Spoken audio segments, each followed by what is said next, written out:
it has been 4 months since my last Jeuveau treatment, so I figured I'd bring you guys along and kind of walk you through how I would treat my face. And I am one of those providers that likes to wait until I have full movement back before retreating. I think it's important to have kind of a fresh canvas. So let's walk through how I would treat my face. So starting out with the glabella.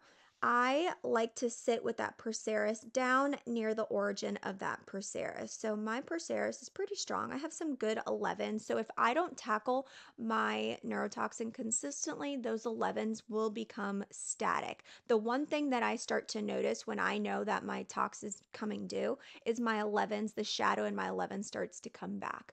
Now, recent data or research has shown that we're shifting more away from a 5 point injection technique and more towards a 3 point injection technique because data is showing that the neurotoxin isn't taken up by the corrugators evenly.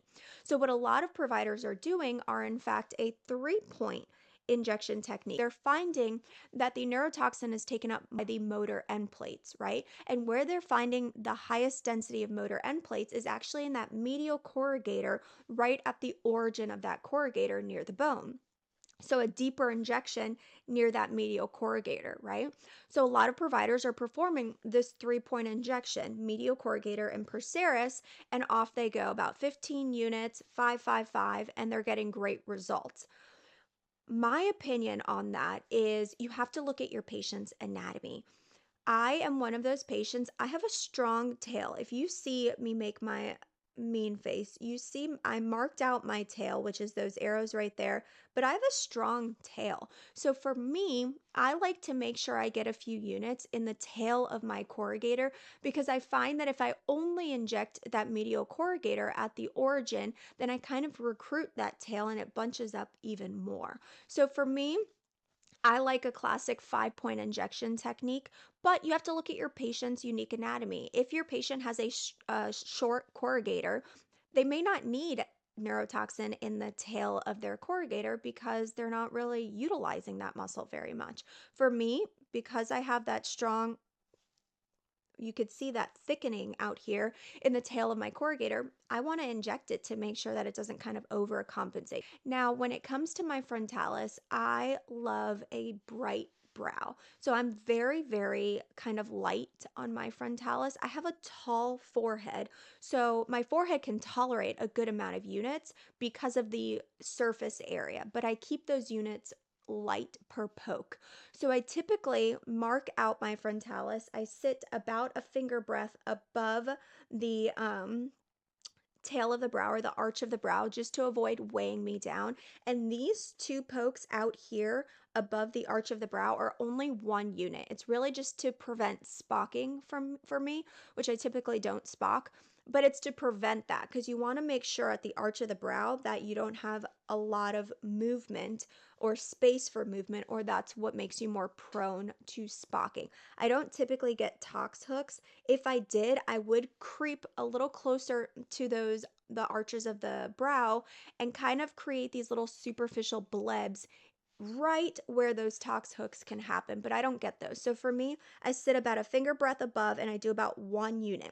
The remaining pokes are 2 units of Jeuveau. So I kind of just stagger them. Let me see if I could do this. Stagger them in kind of that formation. But what's really important about my frontalis, I recruit my hairline if I don't actually block the movement. So if this is frozen, I'll get a strong hairline fold or wrinkle there when this is frozen. So I have to inject 2, 4, 6 right at the hairline, and that prevents. Some patients get hairline movement, some don't. You just have to look at your patient, and you could see my movement comes all the way. So if this is kind of frozen, it's going to put pressure on that hairline and create a fold that wasn't necessarily there.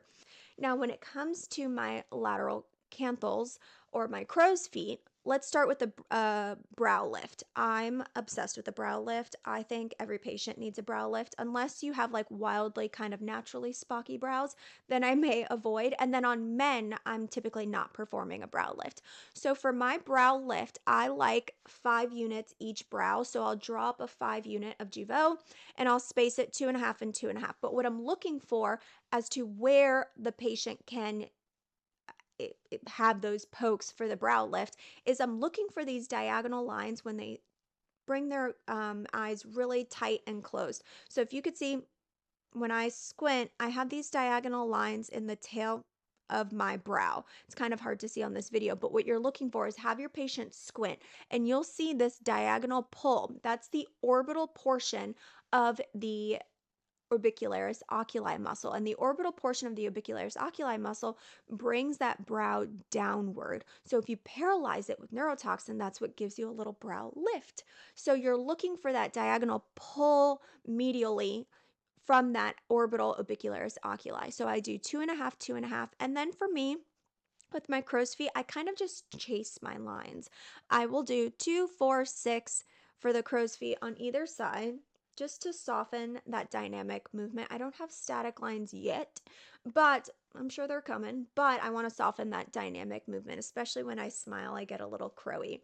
Now, the bunny lines, I like to inject the transverse portion of the nasalis, which kind of compresses that nasal bridge and the side walls of the nose, right? So for me, I inject 2, 4, 6, 8 right in that transverse portion of the nasalis. You get a nice superficial bleb with those, and it lays nicely. For me, I am one of those patients that when my upper face is frozen, I have a tendency to recruit my bunny lines really strongly. So I think it's so important to inject bunny lines. Some patients recruit them when their face is frozen, some don't. So it's always important, obviously, like I always say, to look at your patient's unique anatomy. And I tell patients if they're treating for the first time, I say, we can skip them this time. But if you find that when your full tox is in effect and you're recruiting these little bunny lines, let me know and we can treat them next time and they can become part of your treatment regimen. So nasalis, transverse portion of the nasalis, I have another bunny line video where I talk about bunny lines exclusively, but you have to look at your patient's anatomy to determine what's causing the bunny lines. It could be the transverse portion of the nasalis, or it could be the L-san muscle that helps elevate the upper lip. Sometimes if they have a strong L-san muscle, that upper lip will come up, kind of putting vertical upward pressure, creating those bunny lines versus the nasalis. So you have to kind of look to see where that push-pull is coming from and what could be causing the bunny lines. So now moving down to the lower face. I typically inject my masseters every other time. So I injected them last time. I'm going to skip them this time. I typically do them twice a year, even once a year, just to soften. I love injecting my masseters. It originally started for clenching and grinding, but I don't really do that anymore. And now it's strictly for jawline slimming. Now, full transparency, because I like to share everything. One thing I am noticing as I'm creeping to 40 is I'm starting to get a little bit of jowling, a little marionette line, a little bit of jowling. So there might come a time where I actually stop injecting my masseters, because we all know as that masseter atrophies, you're going to contribute to the appearance, the lax appearance of your jawline, because that thick hypertrophied masseter was pulling tension on that skin.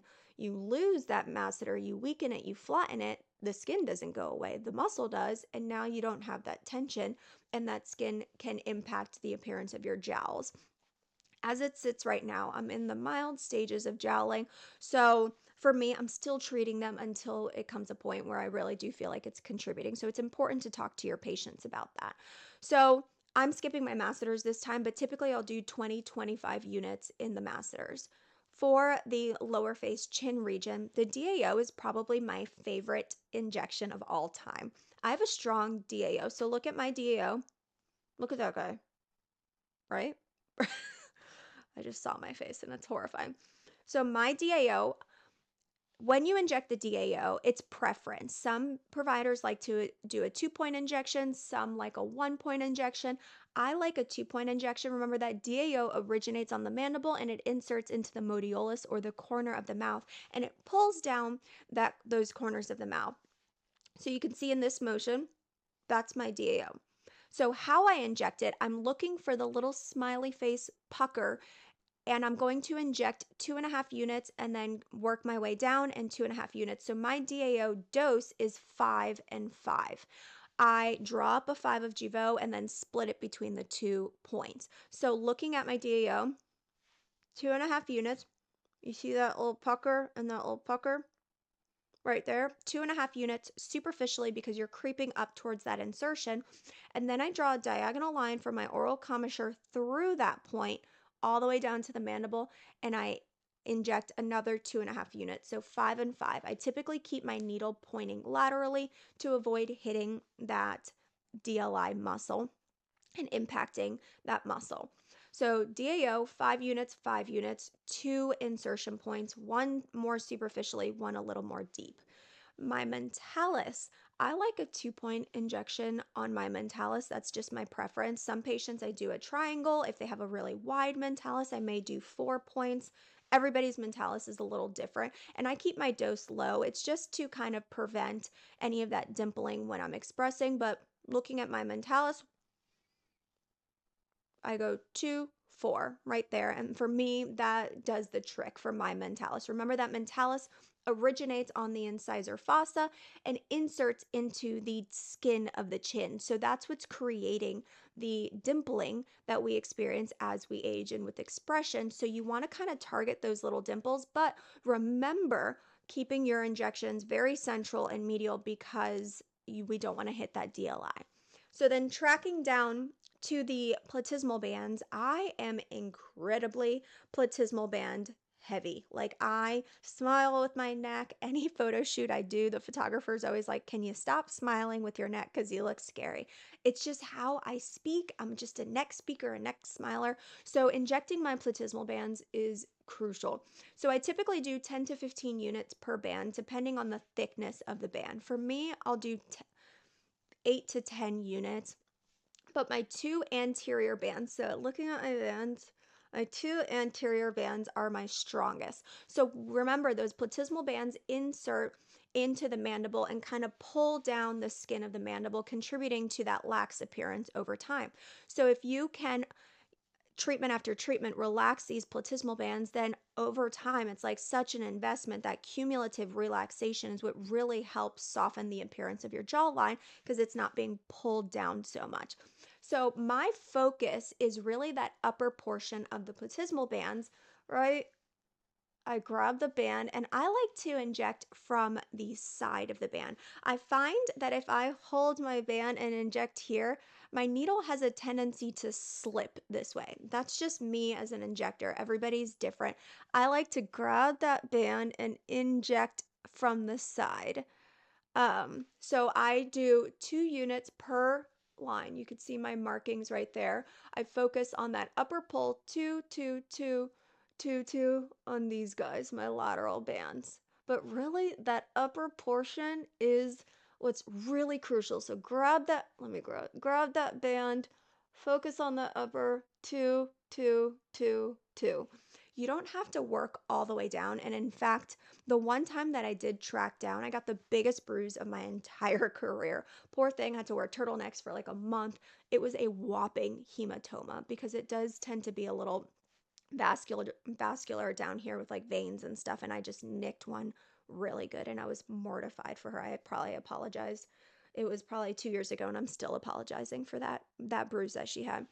But I typically just stay in the upper portion of those platysmal bands. I always talk to my patients about experiencing kind of head weakness and feeling like it's pretty tight there, just so that they're aware of the side effects that they could potentially experience. So that is my full face neurotoxin treatment with Jeuveau. Jeuveau is my girl. I love her. I think the results are great. I get a good freeze without feeling super heavy, but everybody has their preference with neurotoxins. I respect all of them. So hope that helps you guys kind of maybe look at your patient's anatomy a little differently. But if you have any questions on how I map out my face, or maybe you've run into kind of a hurdle with your own patients, please comment below. And if you love these videos, please hit that subscribe button.